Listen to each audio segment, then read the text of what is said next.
পহেলা বৈশাখ হচ্ছে বাঙালির ঐতিহ্য। আমরা সবাই জানি পহেলা বৈশাখ আমাদের সবার জন্য ধর্ম বিদ্বেষ সব ভুলে আমরা একাকার হয়ে যাই।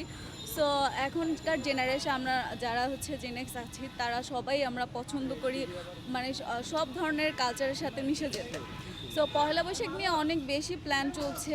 পহেলা বৈশাখে প্রথম সকালবেলা এসে হচ্ছে আমরা সবাই আমাদের যে ইউনিভার্সিটি সেই ইউনিভার্সিটি থেকে একটা রেফি যাবে, মানে সবাই মিলে একসাথে সমঝোত হয়ে আমরা হচ্ছে রওনা দিব শাহবাগের উদ্দেশ্যে। তারপরে হচ্ছে শুধু পহেলা বৈশাখ উপলক্ষে আমরা খুব সুন্দর সুন্দর বেশ কিছু ডেকোরেশন করছি, যেমন হচ্ছে আমরা ঘোড়া, মাটির হাঁড়ি, তারপর হচ্ছে ছাতা, বিভিন্ন টাইপের যে যে জিনিসগুলো আছে সেগুলো আমরা একসাথে তৈরি করছি। সো এইগুলো খুব এনজয় করছি। আর পহেলা বৈশাখেই তো আমাকে দেখতে পাচ্ছেন খুব সুন্দর একটা লুক ক্রিয়েট করেছি, এরকম একটা সুন্দর বাঙালিয়ান সাজে সুন্দরভাবে সেজে আমরা সবাই একসাথে সেলফি তুলবো, পান্তা ভাত খাওয়াবো, একসাথে এনজয় করব।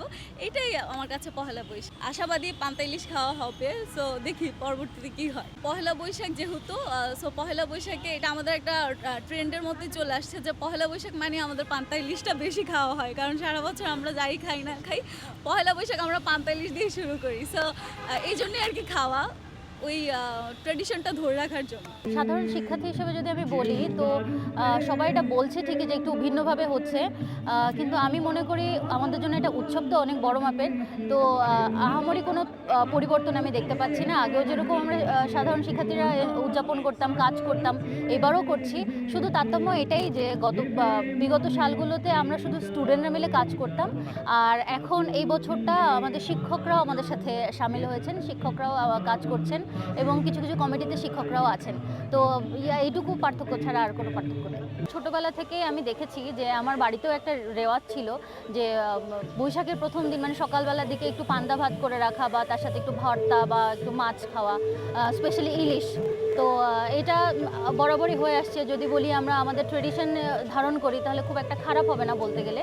বাট যেহেতু সরকার থেকে এবার বলেছে যে এই মৌসুমটা হচ্ছে ইলিশের প্রজনন সময় যাচ্ছে, তো জাটকা মাছটা না ধরে আমরা যদি একটু সবুর করি এবং আমরা যদি এটাকে একটু মানে সময় দেই যে আমরা ভালো কিছু প্রোডাকশন পাওয়ার জন্য, তো এটা মনে হয় আমাদের জন্য ভালো হবে। তো আমাদের উচিত যে এখন এই সময়টাতে জাটকা না ধরে আমরা যেন একটু ওয়েট করে তারপরে মাছগুলো ধরি, তাহলে আমরা প্রপার হয়তো বৈশাখে না হোক কিছুদিন পরে হলেও আমরা মাছ এবং ভাত দিয়ে খেতে পারবো।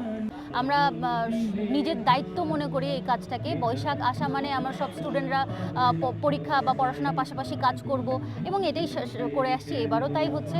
তো ছুটির কারণে যেমন ঈদটা পড়ে যাওয়ার কারণে হয়তো কিছুটা আমাদের বাধা পেয়েছিলাম স্টুডেন্ট বাড়ি চলে যাওয়ার কারণে, বাট এখন সবাই চলে আসা শুরু করেছে এবং আমরা খুব ভালোভাবে আবার একসাথে মিলে কাজ শুরু করেছি।